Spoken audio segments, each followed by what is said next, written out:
사도신경으로 신앙 고백하심으로 수요 교리 공부를 시작하겠습니다.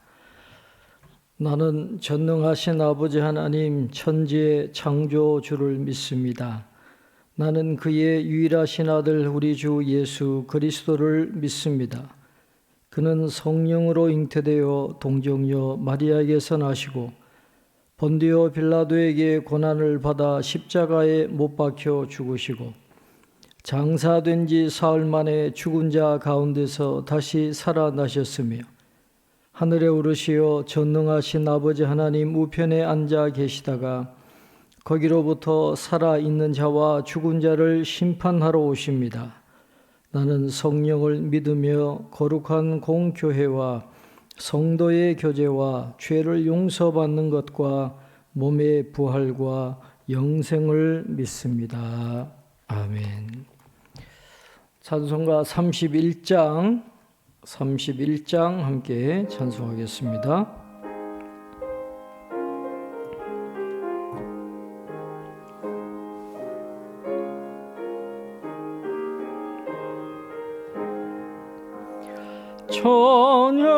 찬양하라 복되신 구세주 예수 백성들아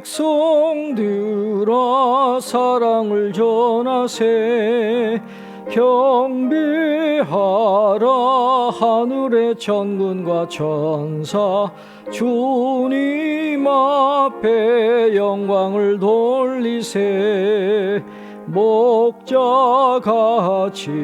우리를 지키시고 종일 품에 늘 안아주시니 찬양하라 높으신 권세를 찬양 영원히 두리세 찬양하라 복되신 구세주 예수 우리 대신 죽임을 당했네 구주 예수 영원한 구원의 소망 경배하며 겸손히 절하세 찬양하라 우리 죄 지신 예수 그의 사랑 한없이 크셔라 찬양하라 높으신 권세를 찬양 영원히 두리세 찬양하라 복되신 구세주 예수 천사들아 즐겁게 찬양해 구주 예수 영원히 다스리시니 멸류관을 주 앞에 두리세 구주 예수 세상을 이기시고 영광 중에 또다시 오시리 찬양하라 높으신 권세를 찬양 영원히 두리세 아멘. 그리고 예수님의 세 가지 직분 가운데 선지자 또 제사장 그리고 지금은 이제 왕직에 대해서 공부를 하고 있습니다. 예수님의 그 왕의 직분을 이해하기 위해서 구약의 이스라엘 왕의 자격이나 또 그들의 역할을 우리가 지금까지 공부를 했습니다. 오늘은 구약의 선지자들이 이스라엘의 그 왕권의 미래에 대해서 예언해 놓은 게 있는데 대림절 우리가 예수님의 오심을 기다리고 있는데 그 메시아의 오심을 기다리면서 이 선지자들이 예언해 놓은 내용들을 우리가 함께 공부해 보도록 하겠습니다. 첫째는 구약의 선지자들은 하나님께서 의로운 다윗의 자손을 보내어 주셔서 이스라엘의 다윗 왕권을 회복시키고 다윗 왕조를 복원해 주실 것이다. 그렇게 예언을 했습니다. 시편에도 나오고 이사야서, 예레미야서, 에스겔서에 나오고 있는데, 특별히 이 아모스서 9장 11절에 보면 하나님께서 아모스 선지자를 통해서 이렇게 말씀을 하고 있습니다. 그날에 내가 다윗의 무너진 장막을 일으키고 그것들의 틈을 막으며 그 허물어진 것을 일으켜서 옛적과 같이 세우고 그랬습니다. 이스라엘 나라가 망하겠지만은, 그러나 하나님께서 또 다윗의 장막을 세우는 왕을 보내주시겠다. 그렇게 예언을 해 주셨습니다. 그 다음에 두 번째는 구약의 선지자들은 이 미래의 다윗의 자손이 하나님의 백성을 이방의 압제에서 해방하고 적에 대해서 승리를 가져다 줄 것이다. 그렇게 예언을 했습니다.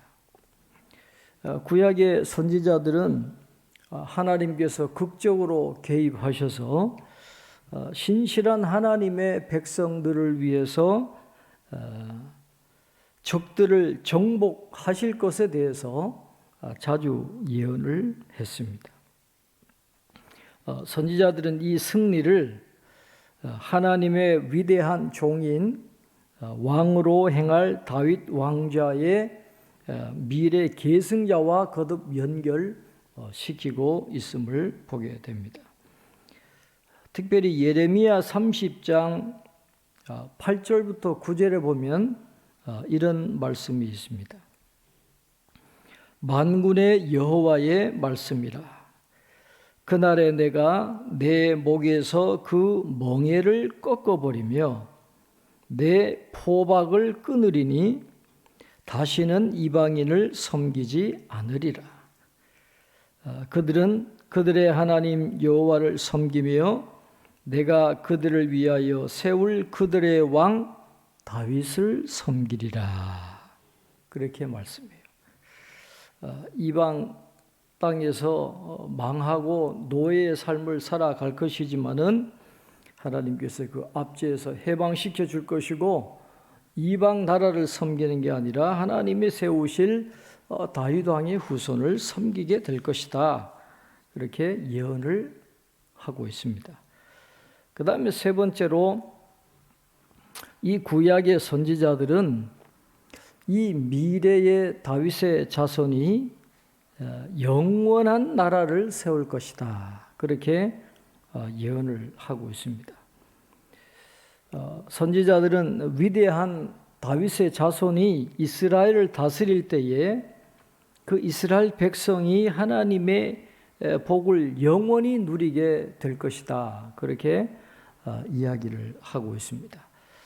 이 다윗 괴보의 왕의 통치는 땅을 하늘처럼 만들어 줄 것이고 영원히 평화와 번영을 누리며 살아가게 할 것이다. 그렇게 예언을 하고 있습니다. 이사야 선지자와 에스겔 선지자가 여기에 대해서 예언을 했는데, 특별히 이사야 선지자는 미래의 다윗의 자손에 대해서 이렇게 이야기합니다. 이사야서 9장 7절에 보면 그 정사와 평강의 더함이 무궁하며 또 다윗의 왕자와 그의 나라에 군림하여 그 나라를 굳게 세우고 지금 이후로 영원히 정의와 공의로 그것을 보존하실 것이라.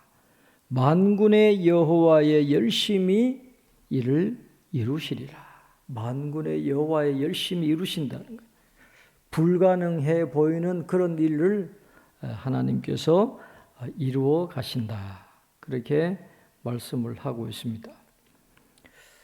그 다음에 네 번째는 선지자들은 또한 이 미래의 다윗의 자손이 세계적인 왕국을 세운다라고 밝혔습니다. 그 다윗의 후손인 왕이 오셔가지고 이스라엘에만 영원한 나라를 세우는 게 아니라 이 세계적인 왕국을 세우실 것이다. 그렇게 예언을 하고 있습니다. 그래서 미래에 세워질 이 다윗의 왕국은 시간과 영토 면에서 무한할 것이다. 그렇게 이야기하고 있습니다.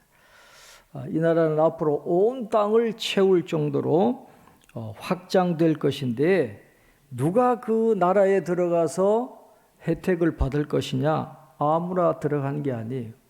자기 죄를 회개하는 모든 사람, 하나님을 믿는 구원받은 하나님의 백성들은 국적과 민족에 상관없이 그 나라에 들어가서 그 나라의 복을 누리게 될 것이다. 그렇게 말씀을 하고 있습니다.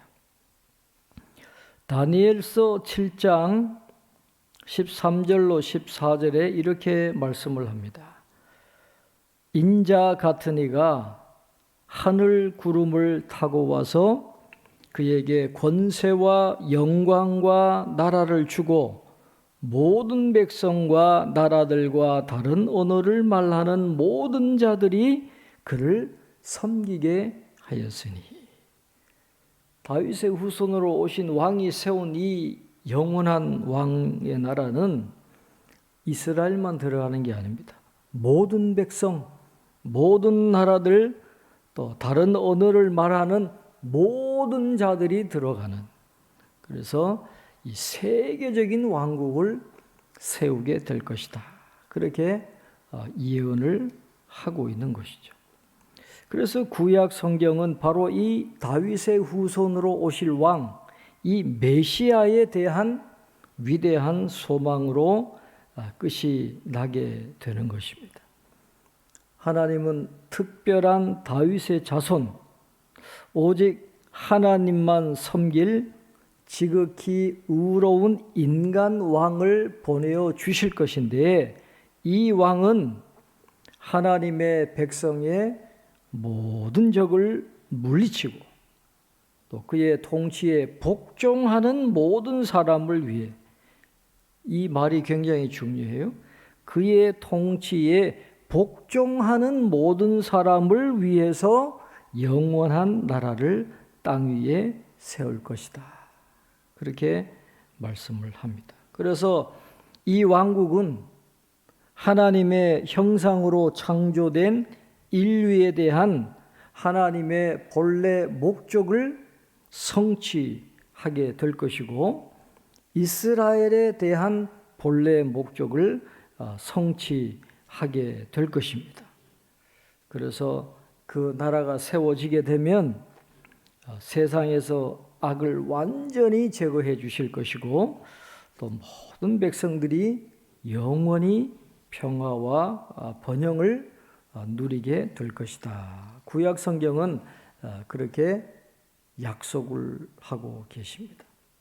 근데 이 예언과 이 약속이 이제 신약 성경에 들어와서 예수님으로 인해서 성취되었다라고 신약 성경은 우리에게 가르쳐 주고 있습니다. 그래서 이 이스라엘의 왕에 대한, 이 왕직에 대한 구약의 모든 기대를 예수님이 의심의 여지 없이 성취하신 것을 신약 성경은 우리에게 가르쳐 주고 있습니다.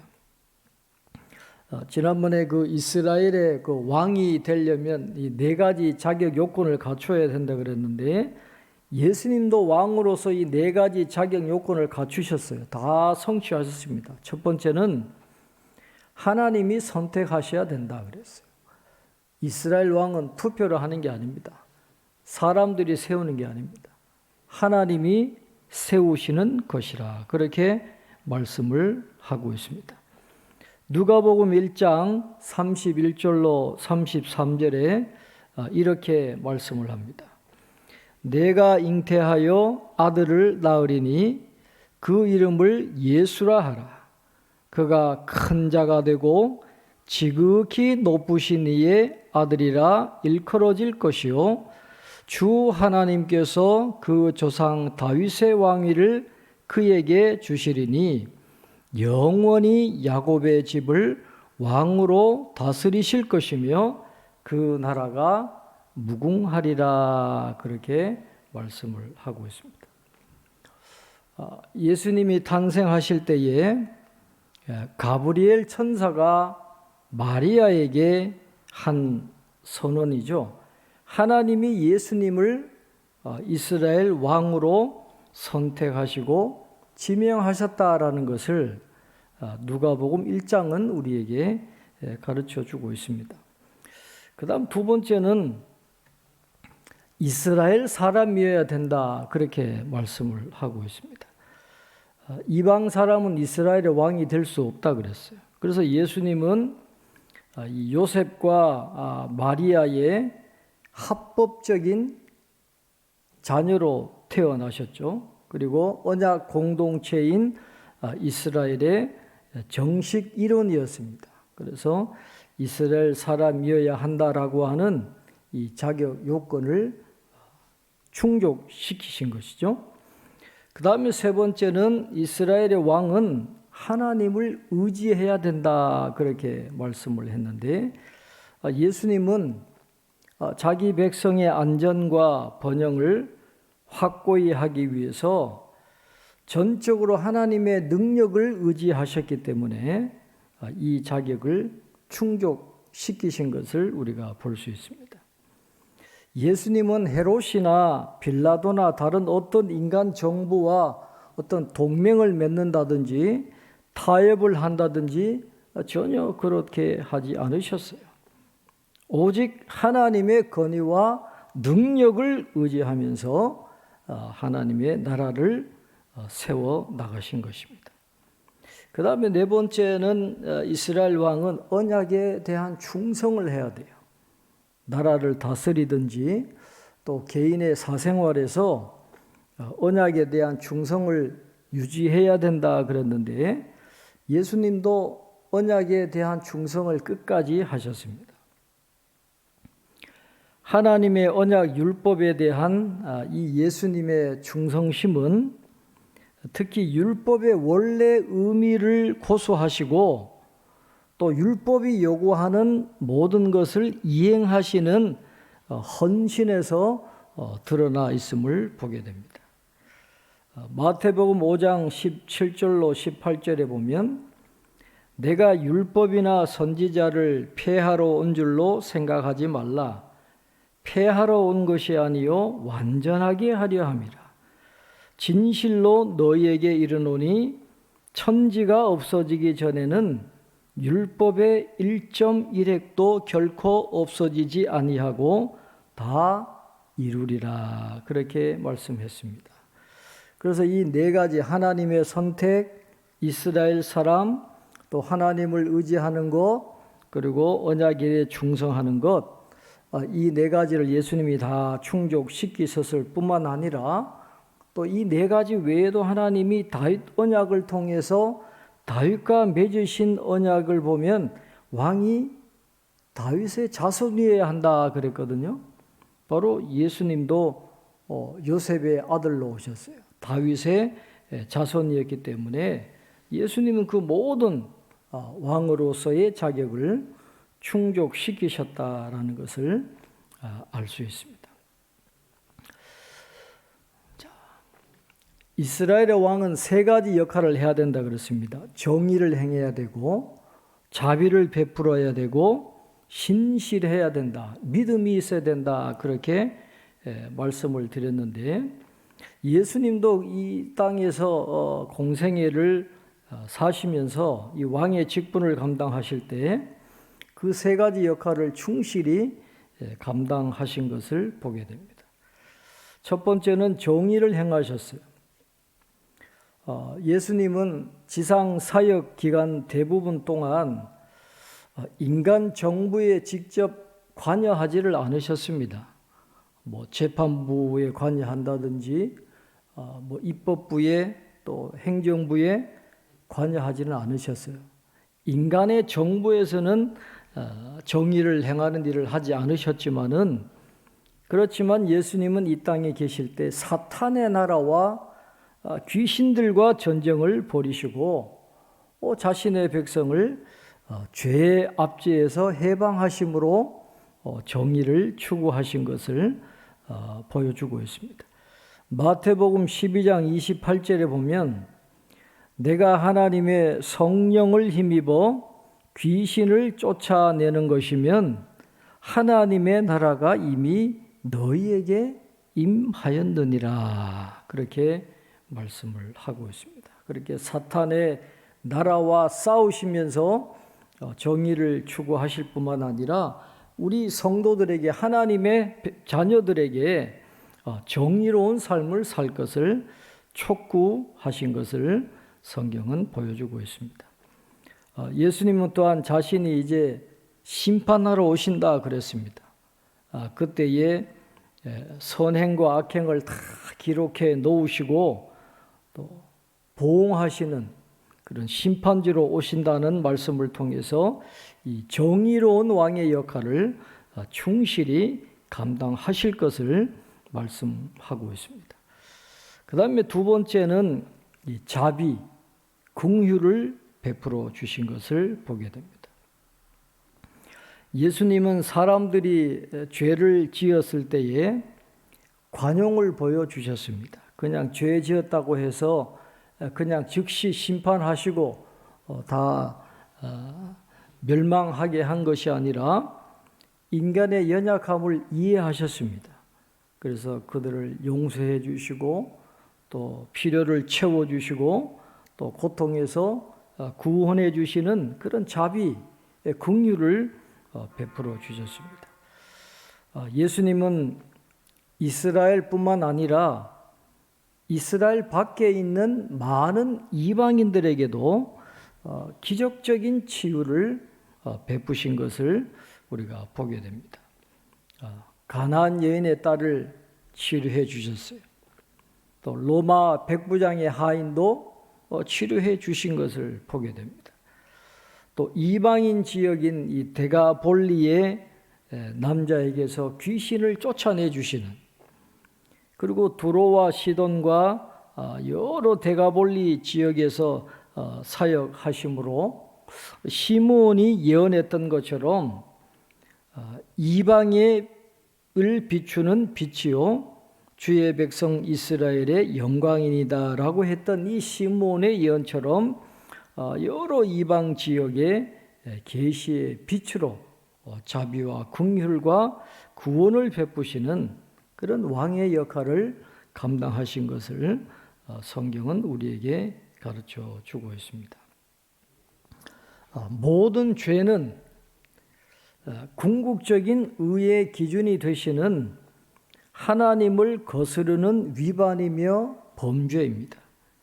하나님을 거스르는 위반과 범죄가 바로 죄인데, 하나님만이 가장 높으신 왕이시고 또 최종적인 재판장이시기 때문에 하나님을 거스르고 반역하는 이런 죄를 사할 수 있는, 용서해 줄 수 있는 궁극적인 권위를 지니신 분은 바로 하나님밖에 없습니다. 오직 하나님만이 이런 차원의 자비를 베푸실 권위를 갖고 계신데, 예수님이 이 땅에서 죄를 용서해 주시는 그런 사역을 감당하시면서 자신의 신적인 특권을 드러내 보여주시는 장면이 성경에 많이 나오고 있습니다. 이렇게 죄를 용서해 주시고 또 치료해 주시고 또 필요를 채워 주시는 그런 자비로운 사역을 끝까지 감당하신 예수님의 모습을 보게 됩니다. 정의를 행하시고 긍휼을 베풀어 주시고, 그 다음에 세 번째는 신실하심, 하나님에 대한 믿음을 가지고 끝까지 사명을 감당하신 것을 보게 됩니다.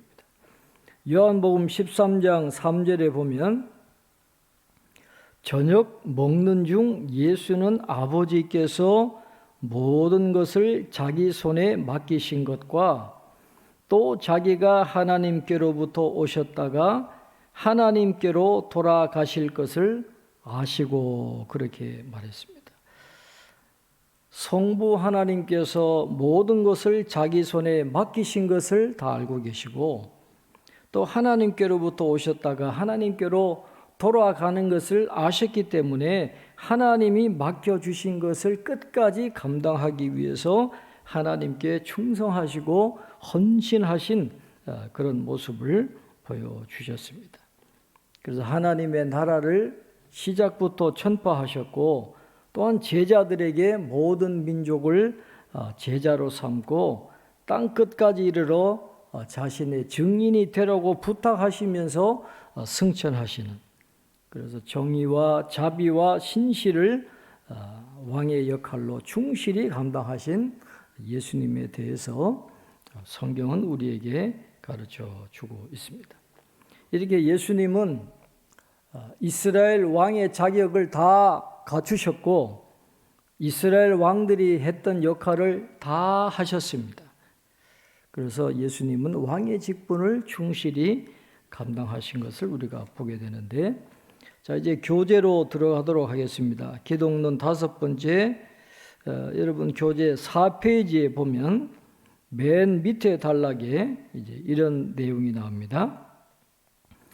예수님은 부활하신 후에 성부 하나님으로부터 교회와 우주를 다스리는 더 큰 권세를 받으셨습니다. 예수님께서 권능과 큰 영광으로 재림하실 때에 교회와 우주를 다스리는 권세가 더 완전하게 드러나 왕 중 왕, 주 중 주로 인정되실 것입니다. 자, 여러 성경 구절이 나오는데 우리 세 번째 데살로니가 후서 1장 7절로 10절을 보겠습니다. 환난을 받는 너희에게는 우리와 함께 안식으로 갚으시는 것이 하나님의 공이시니 주 예수께서 자기의 능력의 천사들과 함께 하늘로부터 불꽃 가운데에 나타나실 때에 하나님을 모르는 자들과 우리 주 예수의 복음에 복종하지 않는 자들에게 형벌을 내리시리니 이런 자들은 주의 얼굴과 그의 힘의 영광을 떠나 영원한 멸망의 형벌을 받으리로다. 그날에 그가 강림하사 그의 성도들에게서 영광을 받으시고 모든 믿는 자들에게서 놀랍게 여김을 얻으시리니 이는 우리의 증거가 너희에게 믿어졌습니다. 그렇습니다.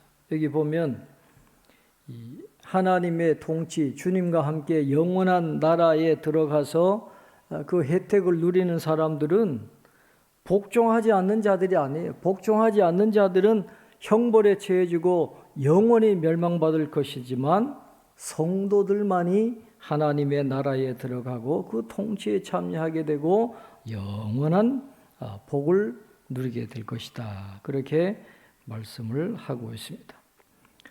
자, 이제 큰 주제 네 번째, 우리도 선지자, 제사장, 왕의 역할을 감당해야 된다라는 겁니다.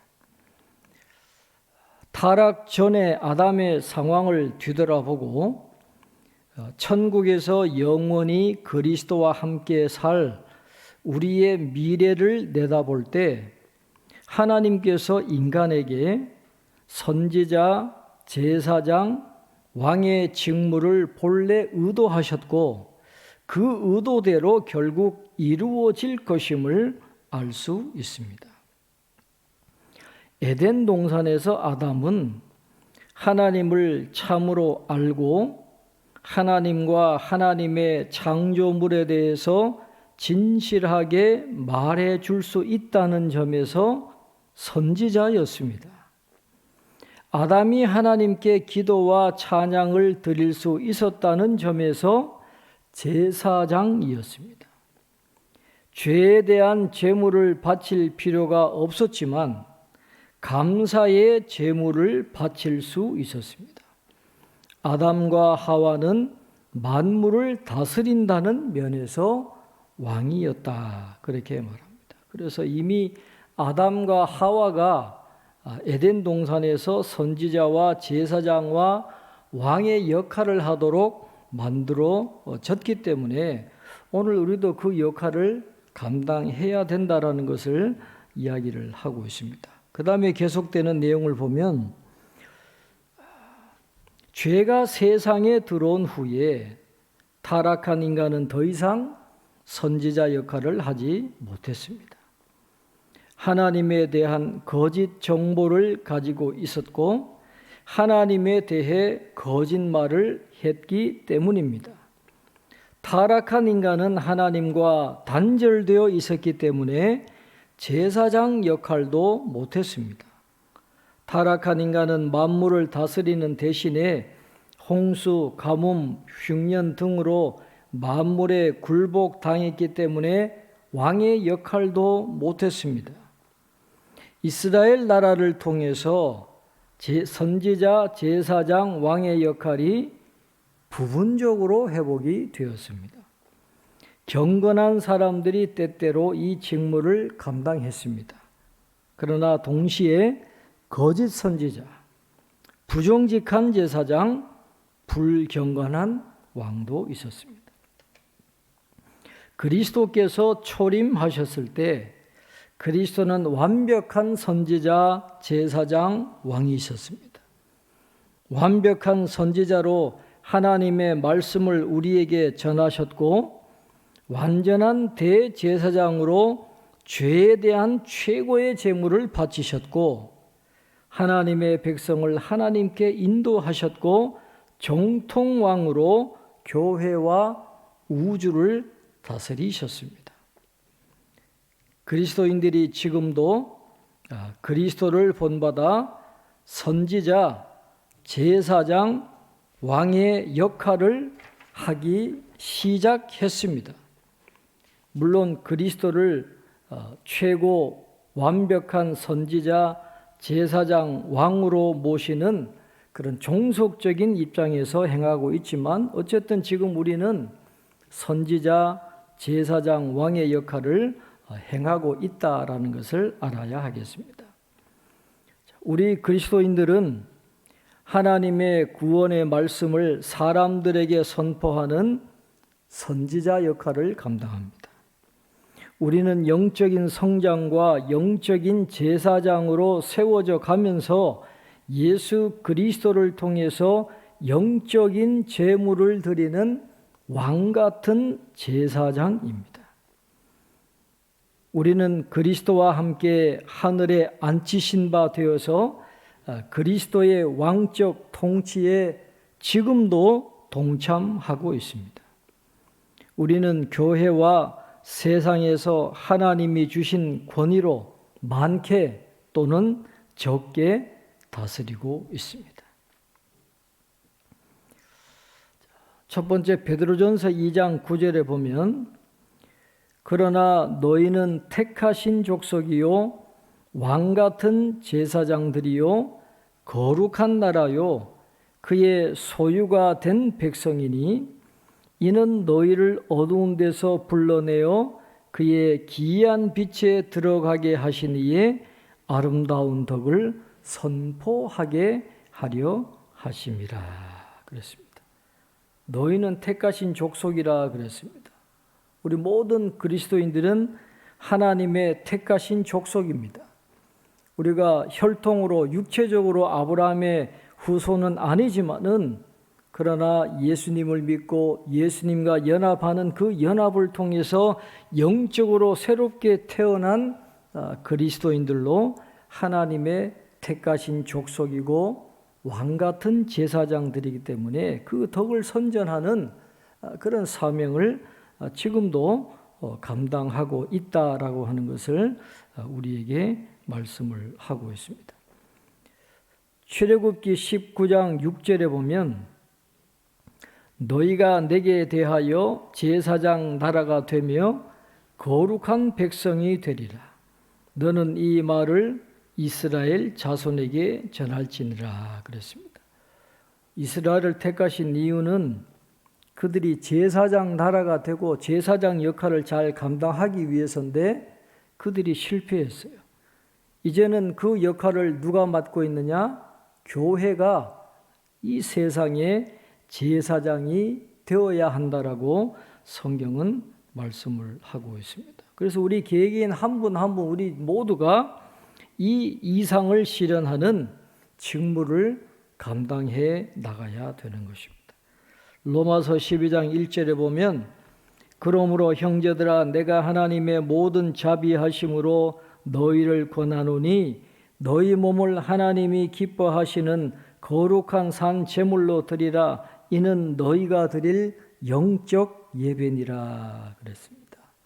산 제물로 하나님께 우리의 삶을 드릴 때 우리가 선지자와 제사장과 왕의 역할을 충실히 감당해 나갈 수가 있게 되는 것입니다. 마지막으로 이렇게 이야기합니다. 예수님께서 재림하셔서 새 하늘과 새 땅을 다스리실 때에 우리도 완전한 지식을 가지고 있다는 점에서 선지자가 될 것입니다. 그때 우리는 하나님과 세상에 대해서 진리만 말할 것입니다. 우리가 하나님 존전에서 하나님께 기도와 찬양을 드리는 제사장이 될 것입니다. 우리는 또한 하나님 밑에서 우주를 다스리는 왕이 될 것입니다. 우리는 영원히 하나님 밑에서 종속적인 선지자, 제사장, 왕이 될 것입니다. 그렇게 결론을 짓고 있습니다. 지금 우리는 완전하지 않습니다. 제사장과 선지자와 왕의 역할을 충실히 감당하지 못하지만 그러나 하나님의 나라에서는 우리도 하나님 밑에서 종속적이지만 완전한 그런 선지자와 제사장과 왕의 역할을 감당하게 될 텐데 이것이 우리의 소망입니다. 우리의 미래가 이렇게 정해져 있습니다. 그래서 소망을 가지고 이 진리 위에서 우리의 믿음의 삶을 끝까지 잘 세워나갈 수 있는 저와 여러분이 될 수 있기를 바랍니다. 이렇게 기독론을 마치고 이제 수요 교리 공부를 마치도록 하겠습니다. 이제 주일날 말씀을 통해서 우리가 교리를 함께 공부하는 그런 시간을 갖도록 하겠습니다. 기도하겠습니다. 하나님 아버지, 수요 교리 공부를 통해서 지금까지 교리를 배울 수 있도록 인도해 주시니 감사합니다. 이 진리를 분명히 기억하고 우리의 신앙의 고백으로 잘 삼아서 이 진리 위에 우리의 믿음의 삶을 든든히 세워갈 수 있는 저희들 되게 도와주시옵소서. 지금 저희들이 선지자와 제사장과 왕의 역할을 충실히 감당하지 못하지만 그러나 우리 주님이 이 세상에 다시 오셔서 하나님의 나라를 세우실 때 우리가 온전한 선지자와 제사장과 왕의 역할을 감당하며 영원한 하나님의 나라의 은혜와 복을 누리게 될 줄로 믿사오니 이 비전을 가지고 우리가 믿음으로 승리하며 나아가는 삶을 살아갈 수 있도록 축복해 주시옵소서. 남은 한 주간도 성도님들 어디에 계시든지 장중에 붙잡아 주시고 이 나라와 이 민족의 앞길을 하나님이 인도하셔서 올바른 길로 나갈 수 있도록 길을 열어주시고 인도해 주시옵소서. 감사하고 예수님의 이름으로 기도하옵나이다. 아멘.